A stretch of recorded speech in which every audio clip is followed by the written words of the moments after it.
All right, it is the 49ers alarm clock update. Let you sleep in a little bit because it is Sunday, but you are waking up to a nice report about Dre Greenlaw's exit to the Denver Broncos. This comes from Parker Gabriel in the Denver Post, where we have learned that the 49ers actually offered Dre Greenlaw more than the Denver Broncos. Have a look at this. Our SF 49ers was able to aggregate this and take a couple screenshots. This comes from the article in the Denver Post from Parker Gabriel. But the 49ers wanted Greenlaw to return after his 6-year run.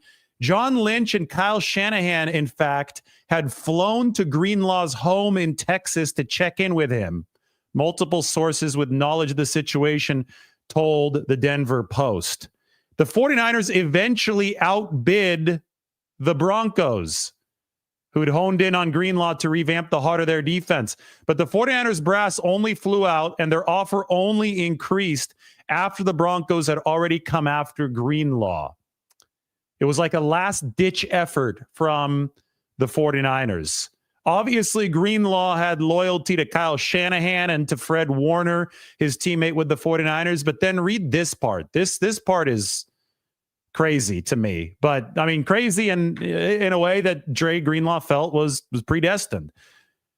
He was also close with Talanoa Hufanga, who left to the Broncos, and DJ Jones, who signed with the Broncos back in 2022 and re-signed with them this offseason. And as the 49ers parted ways with a slew of pieces in free agency, Greenlaw sensed an opportunity for a fresh start with a stacked defense in Denver. The Broncos, the number one defense in the league last season. As early reminded Greenlaw, that serendipitous day at the water park, that's all covered in the story in the Denver Post. So go check out Parker Gabriel's story. You can get that background. We're going to focus on the 49ers stuff here. Greenlaw was torn between home in San Francisco and a future in Denver. The linebacker sent his adopted dad a picture of himself at 7 years old. Dre Greenlaw's Little League team was the Broncos, and there was Greenlaw in the photo, even younger, wearing another Broncos jersey. He's like, man, I feel like it's destiny. And Dre Greenlaw at that point signed with the Denver Broncos. So the 49ers offered Greenlaw more. That really damages the narrative of those saying that the 49ers have been cheap this offseason, that they didn't want to retain Greenlaw, that financially their offer wasn't on par with Denver's, which was worth $31.5 million over 3 years with $11.5 million fully guaranteed. It turns out, according to this very nice story, that the 49ers actually offered Dre Greenlaw more, but there were other forces pulling him to Denver. This is going to be a hard reality for 49ers fans, but because we're actually objective here, you're going to hear it from this channel. The other people aren't talking about this. The 49ers defense was not good last year. Like, this is the part that people are forgetting. They're really obsessed with calling the 49ers cheap and, trying to figure out why Malik Collins and Leonard Floyd and, these guys aren't part of the defense anymore. Well, the reason that the 49ers are overhauling things is because they weren't good. They were number 26 in the league, number 29 against the run. Meanwhile, Dre Greenlaw deciding between the 49ers and Denver, the Broncos were number one. So if you're thinking about playing for the best defense in the league, if you want the best situation for yourself as a defender, Denver actually offers that at a much higher level than San Francisco does right now. That is the cold, hard reality for 49ers fans. I know that Dre Greenlaw probably wanted to set up and run his own shop in Denver. He doesn't have to be number two to Fred Warner there. But at the very crux of this is the fact that Denver's coming off a year where they led the league in defense, and the 49ers are coming off a year where they were arguably the worst defense to finish the 2024 season. And somebody like Dre Greenlaw, this is an opportunity to either be the number two linebacker on a defense that, yes, is going to be trying to pick up the pieces and rebuild. I would expect the 49ers to improve in 2025, but it's definitely far from the top defense in the league. He could play number two for that, or he could play as the number one linebacker for the top dogs in the league. So the Broncos are going to plug in Dre Greenlaw and Talanoa Hufanga onto a defense that already ranked at the very, very top of the pack. They do already have DJ Jones in the middle. So there's going to be a 49ers flavor to the defense in Denver. And what the 49ers have to do, and I think this extends to the defensive line, and we saw it with the Eagles signing veterans like Azeez Ojulari and Josh Uche, a couple reclamation projects, right? A couple years ago, San Francisco would have been the perfect destination for players like that. Now, the 49ers are smart to not even consider adding reclamation projects because they are not as developed defensively as a team like the Eagles. The Eagles have drafted their defensive line. It is robust. They're ready to welcome veterans who have been injured or who haven't quite reached their potential with open arms. They're like the 49ers were a couple years ago when the 49ers were able to bring in guys like Arden Key, guys like Charles Omenihu. Somebody like Kerry Hyder was able to come in and deliver the best football of his career because the 49ers had the infrastructure in place.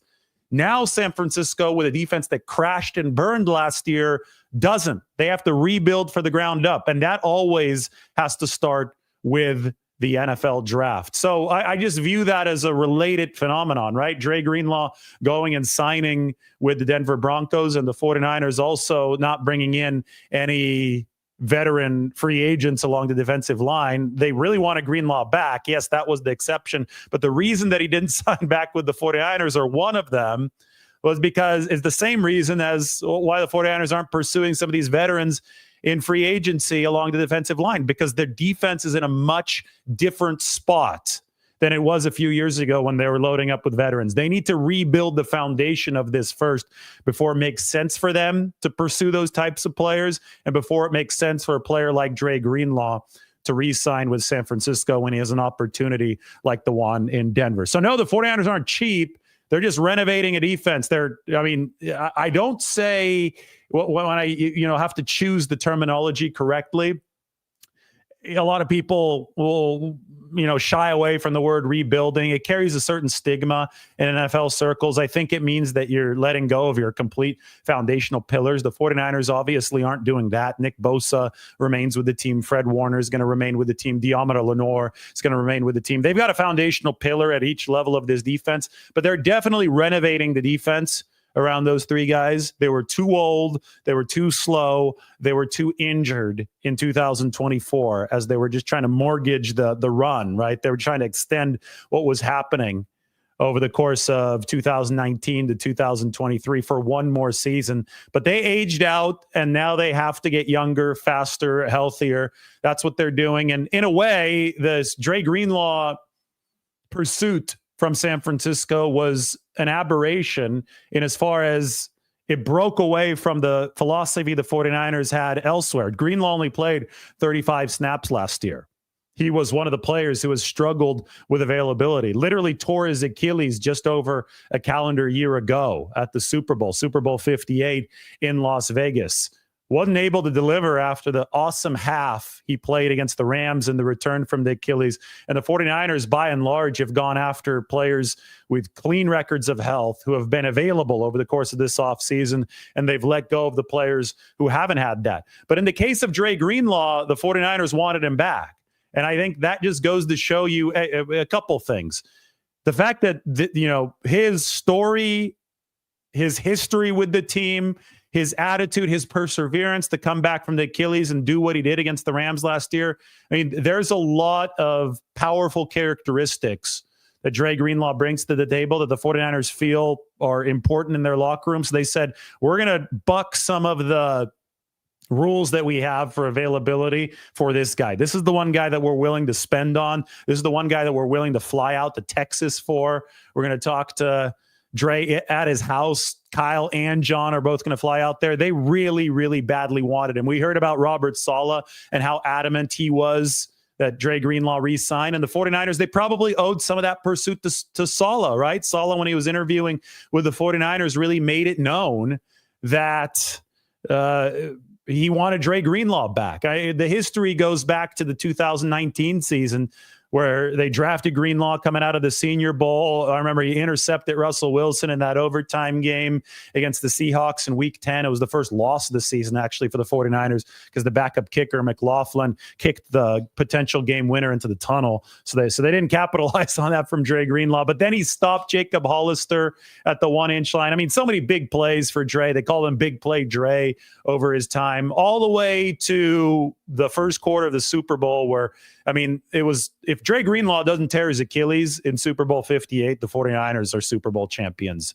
for Super Bowl 58. And maybe 59 goes better for them as well, right? I mean, that was a delineation point in that Super Bowl, in that season, in this entire run from the 49ers, was the moment that Dre Greenlaw tore his Achilles. He was flying around the field. He was an absolute monster in that first quarter. They were dominating the Chiefs' offense. I mean, it was a lot like Philadelphia was dominating Kansas City's offense in this past Super Bowl.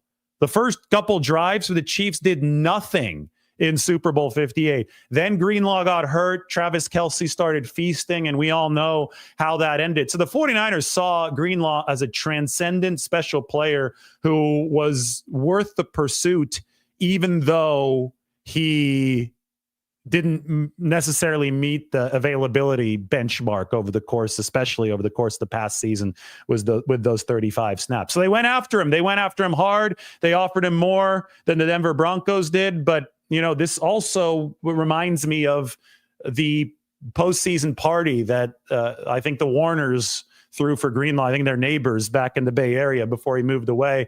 It really seemed at the time that it was going to be an uphill battle for the 49ers to retain Dre Greenlaw.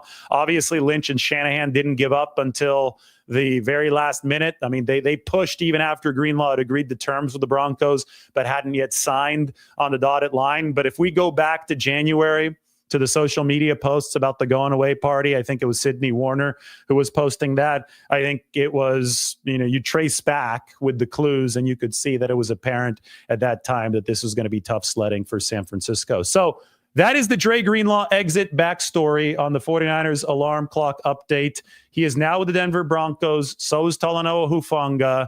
So is DJ Jones. That was the number one defense in the league last year. How do the 49ers rebuild? You know, another part of this lesson, because this teaches us so much, is the 49ers' insistence on having a premier linebacker next to Fred Warner. I mean, if they offered more than the Denver Broncos, that means the 49ers were willing to pay Warner $19 million a year. That's where he's at, number 2 highest paid linebacker in the league. And they're willing to pay Dre Greenlaw more than $10 million a year because he signed for about $10.5 million a year with Denver. So if they offered more than Denver, let's say it was 11, let's say it was 12 million, the 49ers were willing to invest $30 million annually in linebackers 1 and 2, which is essentially unprecedented. I think that'd be the highest price tag ever for 2 linebackers in NFL history. If you go back to Patrick Willis and Navarro Bowman, obviously the salaries weren't at the level that they were now, but Willis was drafted earlier than Bowman. Bowman then came into the league around, 2010 or 2011, one of those 2 seasons. And by the time that Bowman was signing his second deal with the 49ers, Willis was basically on his way out of the league. That was 2014 was Patrick Willis's last season. So Navarro Bowman, he was a high-priced linebacker in those, post-Willis years generally. 28, I'll have to see when he signed his deal, but they didn't overlap all too long, at least as ultra-high-priced linebackers. Typically, the way that these NFL teams are built is that especially, teams that have 2 really good linebackers, one is paid, one is on his rookie deal. What this story tells us is that the 49ers, because they are willing to pay more than the Broncos for Dre Greenlaw, were literally willing to have 2 high-priced linebackers. Greenlaw right now is like the 11th highest paid linebacker in the league at the rate that Denver is paying him. So the 49ers were willing to have number 2 and probably number 10 because Greenlaw would have been even above that Denver level. Obviously, it didn't happen, but I think it underscores the importance of the linebacker position to the 49ers. So as we take a look at the depth chart, the red, those are roster holes. I think this really proves my theory right that the 49ers consider the linebacker position to be a roster hole since they went so far and so hard after Dre Greenlaw. Now, I have D. Winters listed in there as the weak side linebacker right now. I don't think the 49ers have made that determination yet. I don't think that they've given him the keys to the kingdom yet as the number 2 to Fred Warner. Maybe we should have D. Winters slotted in as the number 3, the strong side linebacker, and have that will spot empty and have that red cell in the will spot. But for all intents and purposes, I think this illustrates it well. They've got holes at defensive tackle. I think they have a hole at one of the edge rusher positions they'd like to fill, and they definitely have a hole at one of the linebacker positions, and you could flip it either way that you want, but the illustration is the same. D. Winters is a promising player. He actually ranked in the top 12, top 13 in coverage grade of all linebackers last year. We saw the awesome play that he made against DK Metcalf, but he still, like Greenlaw, there have been some durability issues for D. Winters. He's a little bit smaller. He's faster than Dre Greenlaw. So he's going to have to prove that he can stay on the field, and he's going to have to prove that he plays the run and can muscle up against the run in a way that helps set the tone for the 49ers so they could reverse course from last season where they finished number 29 in run defense. I think that this draft is going to be one where the 49ers try to add another linebacker. Yes, they still have Jalen Graham on the roster, but it's been a couple years, and they even let him go to Washington before he came back. So I don't know if he's a budding star for San Francisco. Maybe Tatum Bethune can take another step this year. He's the 7th-round pick out of Florida State in 2023. Curtis Robinson is playing on the league minimum coming off the torn ACL. Luke Gifford, fast linebacker, but more of a special teams ace for the 49ers. You look at this draft, everybody's talking about Jeffrey Bossa out of Oregon, former safety, converted to linebacker. John Lynch was chatting him up at the Oregon Pro Day not too long ago. That's a definite possibility. The 49ers love their former DBs. Somebody like Dre Greenlaw was the fastest player on Arkansas's defense at an SEC school. It's one of the most, there are two things I remember most about Dre Greenlaw in the locker room. One was when his locker was right next to Brock Purdy's in the 49ers locker room. So I go up to Brock Purdy. I think this is in 2023, because I found out in 2023 that Brock Purdy had an absurdly fast 10-yard split. And so it was a 1.55 10-yard split. And I asked Brock, just casually, not even in an interview setting, just talking to him with Dre sitting right there. Dre's on his phone. He's just looking at something. He's texting. And I asked Brock, hey, 1.55 10-yard split, really? And Dre almost dropped his phone and spins around. And he's like, 1.55 10-yard split? Are you serious? This is when we were talking to Purdy. And I said, yeah, 1.55 10-yard split. And Brock said, yeah, 1.55 10-yard split. And Dre Greenlaw, he knew off the top of his head what that meant. He's like, you should be running a 4.4 with a 1.55 10-yard split. That, to me, I just always remember how in tune Dre Greenlaw was with burst and with the speed. He knew what a 1.55 should correlate with. And that, of course, is one of the great mysteries of Brock Purdy, is that he's not a fast 40 guy, but he's one of the quickest 10-yard splits in the league. And that's why he's so elusive and he moves so well within the pocket. Anyway, Greenlaw is a guy that knows speed at the linebacker position. He then, when he was recovering from his Achilles tear about a year later, there's a basketball hoop on the other side of the 49ers locker room, and he's just there shooting hoops. And I'm chatting with Dre at the time. This is before he returned against the Rams. And, one thing that I still vividly remember is this guy's coming off of an Achilles, and he's going high up into the air on jumpers. So obviously he's recovering quickly. I think that we look back at how well he played in those 30+ snaps against the Rams, and this is a hell of an athlete. Well, yeah, I saw that before he even took the field. The guy is, knocking down jumpers in the locker room coming off the Achilles. But he started telling me about his backstory in high school and then coming into Arkansas, playing wide receiver, and then obviously being the fastest guy on Arkansas's defense. They put these GPS chips into his shoulder pad, and he would consistently log a higher miles per hour time than safeties and cornerbacks on Arkansas's defense. As a linebacker, it was 230, 240 pounds. That's how special of a player this was. So long story short, Greenlaw was fast, but D. Winters is even a little bit quicker than Dre Greenlaw. So speed-wise, coverage-wise, I think the 49ers may have a guy in D. Winters, but the reason why linebacker is such a tough position to play, the reason why I think the 49ers coveted at Dre Greenlaw as much as they did is that you have to do both. You have to be able to cover, but then you have to be able to muscle up against the run. You're backing the wide nine, so there's bigger gaps in between the defensive linemen. The linebacker has to muscle up and fill those gaps. You're going to be taking a lot of bruises at that position, and it's tough. To find a player who can do both is really, really difficult. And the 49ers have been spoiled by this linebacker play for a long time, because when you go back to Willis and Bowman, that was, I'll go on a limb, that was the greatest linebacker deal in NFL history, Patrick Willis and Navarro Bowman. I don't know, name a duo that was better. I don't think you can, right? Those guys, I still remember 2012, Sunday Night Football, 49ers were playing in New England. Tom Brady is spreading it out, as he did very often, right? I mean, shotgun, 4 or 5 wide. And the 49ers decided to keep 2 linebackers on the field for a lot of those downs. Unheard of, right? With Willis and Bowman, you could only do that with, and back then linebackers were heavier too.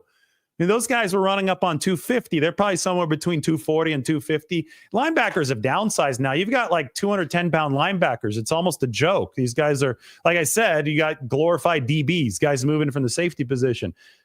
15 years ago, linebacker was still a muscled up position, and those guys normally couldn't cover. It was before we saw this massive adaptability revolution in terms of running backs being able to catch out of the backfield as prolifically as they do today. That was mainly Kyle Shanahan driven. And anyway, the 49ers had these 2 hulking linebackers in Willis and Bowman, and they split out wide and started covering guys in the slot. And the 49ers went there and they worked the Patriots. I know New England came back in that game, and Crabtree scored the winning touchdown after they tied it in the 4th quarter. But as the 49ers were dominating over the course of the first half in New England against Tom Brady, the Patriots, I mean, this was still the height of the Patriots' powers, right? In 2012. The one thing that, if you go watch the tape of that game, Patrick Willis and Navarro Bowman were superhuman players, like super. We'll never see anything like that again, because even if we fast forward to how the 49ers were spoiled with Warner and Greenlaw are doing this at lighter weights than Willis and Bowman. But still, the 49ers to have both of those duos in the span of a decade, or a little bit more than a decade, I guess less than a decade, when Warner and Greenlaw got together in 2019, that's some real history there. So you see the importance that the 49ers as a franchise have placed on this position. It's crossed over from regime. I mean, I guess the Harbaugh regime was several regimes ago at this point. But you see the importance that they place on a linebacker position. I think they're going to continue to place that importance on it over the course of this next draft. We could talk about Jeffrey Bossa, the former safety out of Oregon, moves well. Of course, we could talk about Jihad Campbell, who might be the best prospect in this entire draft, but he's coming off of the labrum, the shoulder surgery. So that may make some people queasy. But if you watch Campbell play, I mean, the measurables are very similar to Fred Warner's. He's near 6'3". Warner's a very tall linebacker, but he moves, at least on a 40-yard plane, he moves faster. Warner was a 4'6", Campbell's a 4'5". The 10-yard and the 20-yard splits are about the same. The instincts are great for Jihad Campbell. I mean, if you drafted this guy, you might have 2 Fred Warners. It would take him a while to develop. It took Warner a year or two to. By 2019, Richard Sherman was stumping for Fred Warner, saying he needs to be to the Pro Bowl, All-Pro, whatever, calling him All-Pro Fred fairly early on. 2020 is when Aaron Rodgers complimented Fred Warner when he was mic'd up after that game. But somebody like Jihad Campbell, I mean, this guy's a player. And, you know, Jeffrey Bossa is a player as well. And we know that the 49ers have some documented interest in Jeffrey Bossa. I think just they see the importance of linebacker. Robert Saleh sees the importance of linebacker. Lynch and Shanahan traveling to try to convince Dre Greenlaw to sign with them further underscores that fact. Look for the 49ers to pursue another linebacker in this NFL draft. All of the hints, all of the clues are there from that perspective for San Francisco. So, wow, what an interesting revelation this morning from the Denver Post. Some really good work from Parker Gabriel. This show is brought to you by Mando. Mando, really cool product. Does your 3-in-1 shampoo leave you needing a second shower just a few hours after the first? Well, Mando whole body deodorant is helping men conquer their odor in a new way. Formulated with mandelic acid, Mando has long-lasting 72-hour odor control that actually stops odor before it starts. Mando's starter pack is perfect for new customers. It comes with a solid stick deodorant, cream tube deodorant, 2 free products of your choice, and free shipping. As a special offer for listeners, new customers get $5 off of starter pack with our exclusive code. That equates to over 40% off your starter pack using the code Lombardi at shopmando.com. That is shopmando.com.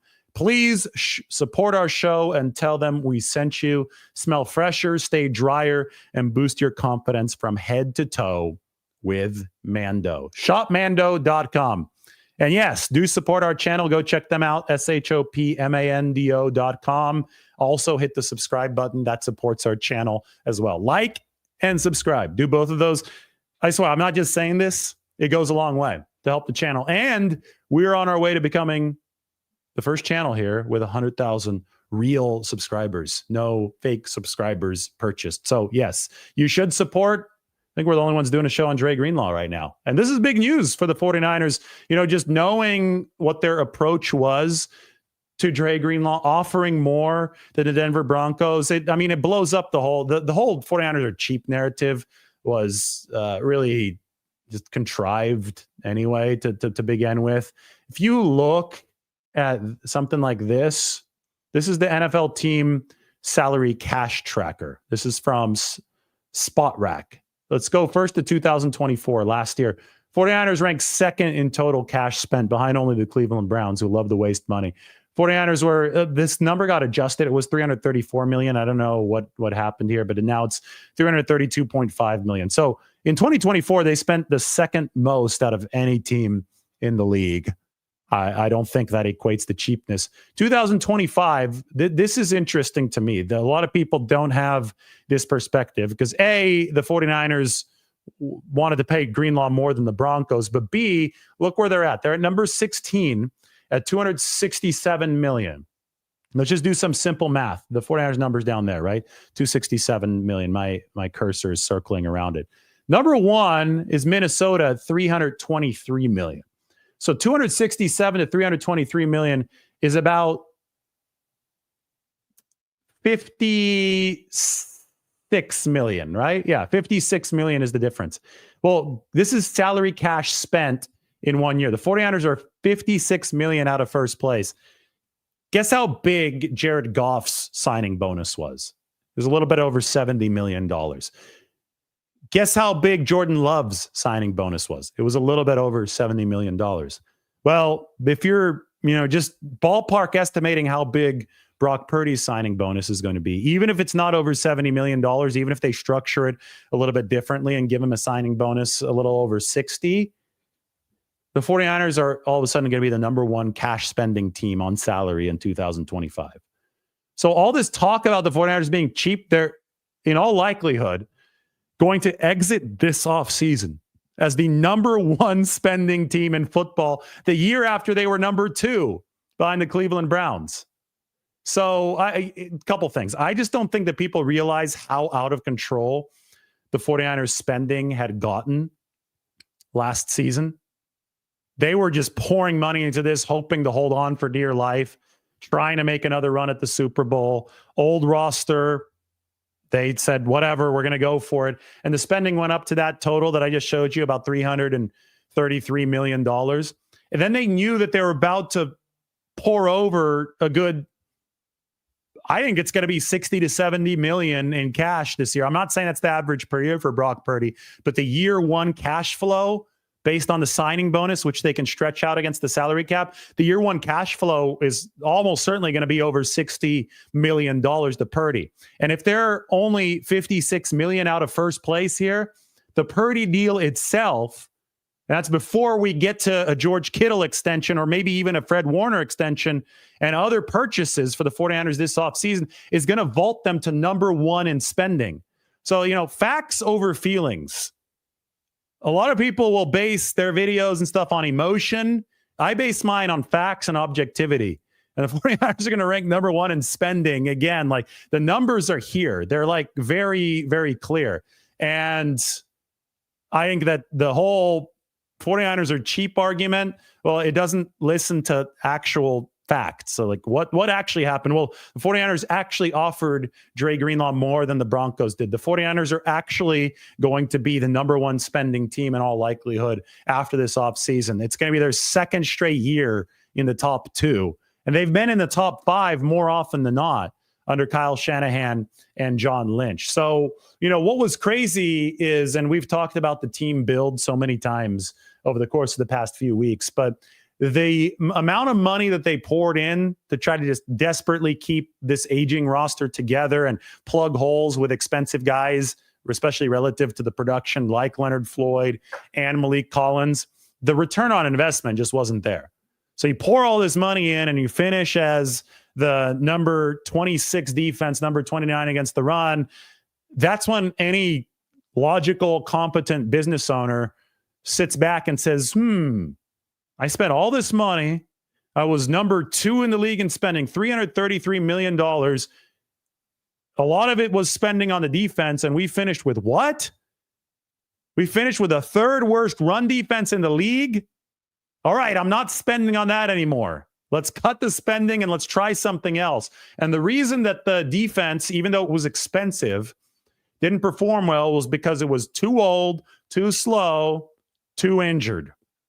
Also wasn't hungry enough. How do you repair that problem? Well, you get younger, you get faster, you get healthier, you get hungrier. How do you get to those 4 pillars? You draft players. The 49ers average age was 29 years old last year as a team. The average age of the NFL player, just any average NFL player, is 26 and a half. You want to be at that number or just a little bit above it, that average age number. The early Shanahan 49ers were under the 26 and a half. Around 2021, the team started aging up. Like the team started being more higher in that age column. It started being older than the average. By 2023, this was the certifiably veteran team. And the fear is that you age out quickly in the NFL. It could happen overnight, snap of a finger. Well, it happened between 2023 and 2024. I'm pretty sure that the 60 games the 49ers played over 2021, 2022, and 2023 did not help them combat the aging process. I think that put some wear and tear on their bodies. And then we saw 2024 with as little rest as there was between 2023 and 2024. We saw that really, really come to a head last season. So, I mean, it was, a reset that probably should have happened after 2023, but you understand why it didn't, because the 49ers were trying to cram in one more run.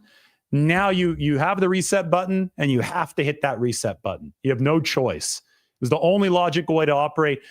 You're financially backed into that corner anyway, because the cash spend with the new Brock Purdy contract is going to vault the 49ers back to number 1. They're going to be the top spending team in football this offseason. So the financial reset elsewhere had to be directed at getting the 49ers sustainable. You had to thin out the forest so that the strongest, biggest A-list trees would have the appropriate room to grow. All right, 49ers alarm clock update. We had the Dre Greenlaw backstory for you. It's a good one. And now we have answer time to your questions.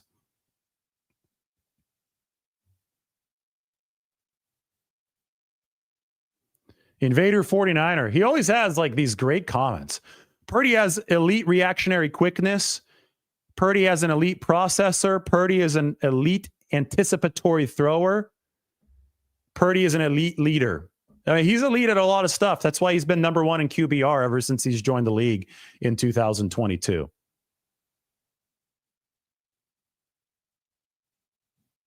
Hitting 30 years of age in the NFL is the equivalent of hitting 50 in real life.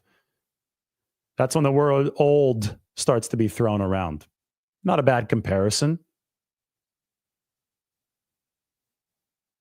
It was always Greenlaw's choice, yes. I mean, and when Greenlaw starts talking about wearing the Broncos jersey in Little League, right? That was the end quote. Or well, let's get this one back out here.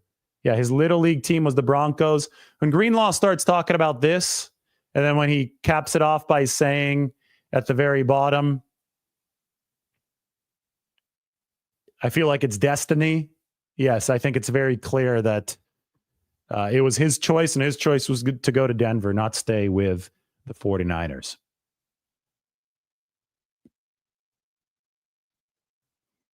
Hey, we got some 50-year-olds on here. Let's not upset them. I'm 36, so I'm way past the NFL age of the prime age, right, of 26 and a half. I guess the prime age might be 27 or 28. 26 and a half is the average age, but I'm way past that 30-year-old age now, so I can relate. I can't relate to the 50 part, but I can relate to the 30. 30 is aging out of the NFL part. How old are people? Like, everybody who's comfortable giving your age, please do give your age in the comments section. Chris asks, do you think the 49ers can address all their needs in the draft? Defensive tackle, linebacker, offensive line, wide receiver. Offensive line, I think if Armand Membu or Will Campbell or whomever the 49ers deem to be an elite tackle is available at number 11, if I'm running the 49ers, I pick that player at number 11. Take care of offensive tackle. In an ideal world, you're never high enough or not high enough in the short run to pick that kind of player again, right? You hope you're not going to be the 11th pick overall in future years. Then I see this draft as being deep enough along the defensive line to where, yes, you can absolutely, with 11 picks, address those needs effectively. Linebacker, I also think the draft is fairly deep. I've talked about somebody like Jeffrey Bossa. He's not going to be an elite pick. I mean, he'll be in the top half of the draft in all likelihood. Jahad Campbell would be the top end pick, but I think you could still find some more good additions to the linebacker room later on. So if, offensive line, specifically offensive tackle, is going to be dependent, unless they have some kind of diamond in the rough, but that's tougher to find. It's going to be dependent on who's available at number 11. All those other positions, I think you could find guys in the lower rounds because I think it's a particularly deep draft. And I do think you can theoretically hit some of those needs if you're the 49ers.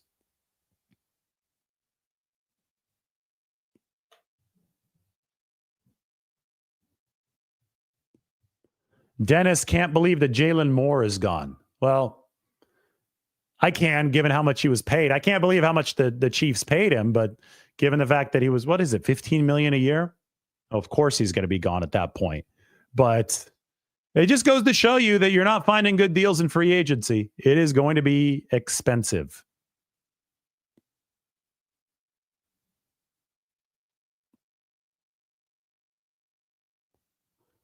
Invader 49ers says the Chiefs can't pick a good offensive tackle in the draft. Yeah, I mean, they're not picking until the late 30s or the early 30s. Late 30s would be impossible. They're not picking until the late 20s or the early 30s every year. So the way that they're going to protect Patrick Mahomes' blind side is through Jalen Moore. Mike doesn't like the Aaron Banks deal for the Packers. I mean, $77 million for a guy who's at best an average guard. That's tough. The 49ers got better production last year out of Ben Barch than they did from Aaron Banks at left guard. And Barch is making a 19th of what Banks is making. So I think that's a wise move for the 49ers.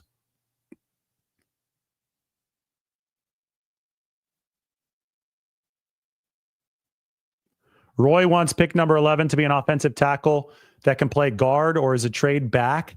Well, I think that if you do get somebody that's a tackle, he might be a day one starter, right? If you can get Armand Membu, if he drops to 11 for whatever reason, we don't expect that, but or say the 49ers trade up and are able to get that tackle this year, I almost think that you would slide Colton McKivitz into a guard position, right? I think. Barch is going to be a nice piece for San Francisco. I think that he right now, as it stands, he's the front runner to start at left guard. But if you did pick a premium offensive tackle, I don't see the benefit in having them play guard earlier in their career. It's hard. Like these days, guard and tackle are equally difficult to play. Like you just need a different skill set for both. But some of the best pass rushers in the league, really athletic guys, are tackles that are working against the offensive guards, right? Aaron Donald would line up anywhere. He would just find who's weakest on the offensive line. So he'd be a tackle on some snaps and he'd move over to defensive end on others. So you've got to be able to block everywhere. Anyway, why not just, if you have a premier tackle, you drafted him as a premier tackle because you love his traits on the exterior. You love the arm length. You love the quickness. You love the speed to block the outside zone. Just play him at tackle. You know, I wouldn't want Armand Membu to be a guard for the 49ers. I'd want him at tackle. Colton McKivitz has played guard for San Francisco. Like, there was some disagreement when they first drafted Colton McKivitz in 2020 in the 5th round out of West Virginia about where he'd play. And he played more at guard that first year than he did at tackle. So why not move the veteran inside, since he actually might be a little bit better suited for it? I think at the end of the day, you just want as many good options as possible along the offensive line. I think Daniel Brunskill is still unsigned, and that's somebody that used to be with the 49ers. That's somebody who could plug into any offensive line spot. I think he'd make the 49ers better. Right now, as we speak, March 30th, the 49ers swing tackle is Spencer Burford. He's moved to tackle. At least he did at the end of last season. I can't wait to ask John Lynch and Kyle Shanahan about what they're thinking in terms of O-line and depth, because that is just as critical as the starting five. If you don't have a number 6 and a number 7, the season's over anyway. Right? You could focus on the starting 5 all you want, but somebody's going to go down. And if you have a true weak link at one of those spots, it's going to blow up entire game plans. 2020, remember? They lost a couple centers. They went to Hronis Grasu in 2020 against Seattle. Week 8, derailed the season. It's when Jimmy Garoppolo re-aggravated the ankle sprain. They couldn't block the A-gap. So you've got to make sure that you have at least competent depth for the offensive line at all times. I think the 49ers have a lot of interest in Harold Fannin Jr. They're inviting him to the facility for a 30 visit. This is the Bowling Green tight end who just owned the entire offense at Bowling Green. 49.9% of the offense went through this one guy, Harold Fannin Jr. I made a video about him the other day. Jalen Conyers is the other 30 visit for the 49ers. So the 49ers right now, documented, reported, are going to be hosting 2 tight ends out of their 30 visits. We still have 28 to document. Both of these guys, though, are offensive weapons. They're adaptable pieces in the mold of Harold Fannin Jr. We could say Debo replacement in a little way. And I don't think that they want a exact reprisal of Debo Samuel. I think they're going to want somebody who does a better job beating man coverage. And Fannin's athletic profile shows us that he should be able to beat man coverage. He's got good short area quickness. He's not a burner speed-wise. He's only 4'7". But I think that the 49ers are more worried about the ability to play big slot, the ability to release, get open in those short spaces, and then deliver after the catch. Somebody who could actually move their body and then hold on to the football. There were some drop issues with Debo Samuel year after year. So I think that Harold Fannin Jr. is somebody who definitely piques the 49ers' interest. It is safe to say that they're going to take a swing at a receiving tight end in this draft.